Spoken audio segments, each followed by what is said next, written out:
आज हम बात करेंगे फील्डिंग का, है ना। फील्डिंग में सबसे इम्पोर्टेंट क्या होता है? सीइंग प्रोसेस, बॉल को देखना, है ना। जब बॉल अच्छे से दिखेगी उसके बाद क्या आता है? टेक्निक से पकड़ना।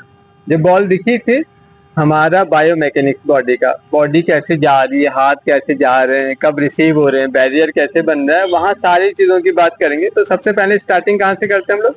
हाई कैचिंग, है ना। तो जब हम हाई कैचिंग करते हैं, बॉल जब थोड़ा दूर होती है तो हमारे हाथ ऐसे खोलते हैं हम पूरा, एल्बो स्ट्रेट, है ना। और जब बॉल आ रही होती है, अभी आई नहीं है मगर हमारे हाथ स्टार्ट हो गए चलना, धीरे धीरे चलना। और जैसे आंखों के सामने आते हैं हाथ, बॉल मीट हो जाती है मगर चलने हाथ। बॉल मीटिंग के वक्त हाथ रुके हुए नहीं होने चाहिए, चलते हुए होने चाहिए। और चेस्ट की तरफ हम लोग रिसीव करते हैं ताकि वो फोर्स जो था बॉल का वो हाथों में लगे ना। और कई बार हाथों में इसलिए भी नहीं लगता, अगर बैरियर सही बना है हमारा तो हमें हाथ स्टिफ करने की जरूरत नहीं पड़ती। कई बार अगर बैरियर ऐसे बनाएंगे तो हाथ स्टिफ करने पड़ते, हाथ स्टिफ करने पे ही हिट होता है बॉल। और रिसीव नहीं किया तो और हिट होता है ना। तो हाथ चलते हुए हो जब बॉल का कांटेक्ट हमारे हाथों में हो, समझ गए। तो हमें क्या करना है? बैरियर सही बनाना है। बैरियर जो पाम का हाफ पार्ट है ये यहाँ तक, लगभग लगभग, थोड़ा कम भी हो सकता है, यहाँ तक आएगा तो क्या स्टेबिलिटी आ गई हाथों में। यहाँ है तो स्टेबिलिटी कम है, देखो स्टेबल नहीं है, मूवमेंट ज्यादा हो रहा है।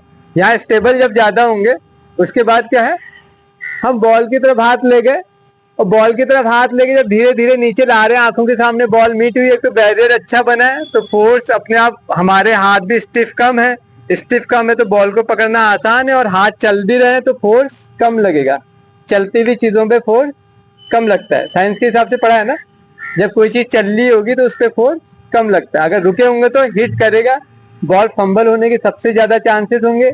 और बैरियर सही नहीं होगा तो हाथ स्टिफ होगा, तब भी फंबल होने के सबसे ज्यादा चांसेस होंगे। तो क्या करना है?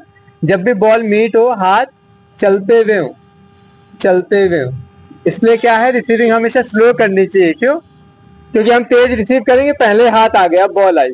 कई लोग क्या कहते हैं, सर हमने रिसीविंग तो की मगर जब बॉल आई क्या तो हाथ रुके हुए थे, तो क्या हुआ?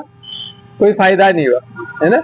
तो हमेशा हाथ चलते हैं और आंखों के सामने इसलिए पकड़ते हैं क्योंकि टीवी देखा होगा आपने, आंख जब खुलती है हमारी तो 45 डिग्री थोड़ा नीचे की तरफ रहता है। टीवी भी, अभी जो इंटेलिजेंट लोग होते हैं टीवी थोड़ा सा सामने से नीचे की तरफ लगाते हैं, और कई लोग ऐसे ऐसे लगाते हैं, आंखों में दर्द होता रहता है, आंखों में स्ट्रेस पड़ता रहता है। तो आंखों के सामने से थोड़ा नीचे होनी चाहिए टीवी, ताकि हमारी आंखों में रेस्ट रहे, है ना।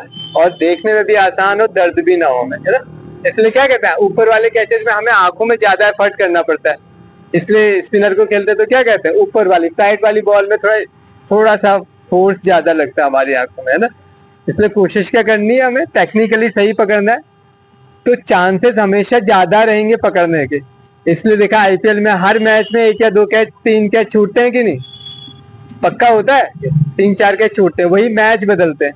अगर आपकी टेक्निक अच्छी होगी और माइंडसेट अच्छा है तो आपका स्तर कहाँ हो जाए, जडेजा है कभी कैच नहीं छोड़ता, तो उसकी वैल्यू इसलिए, खिलाड़ी इसलिए रहे भले बैटिंग ना करे, किसी सीजन में बैटिंग भी नहीं किया था, किसी सीजन में बॉलिंग भी नहीं किया था, देखा ही होगा आईपीएल में, मगर खिलाया क्यों? क्योंकि फील्डिंग अच्छी है, फिटनेस अच्छी है ना।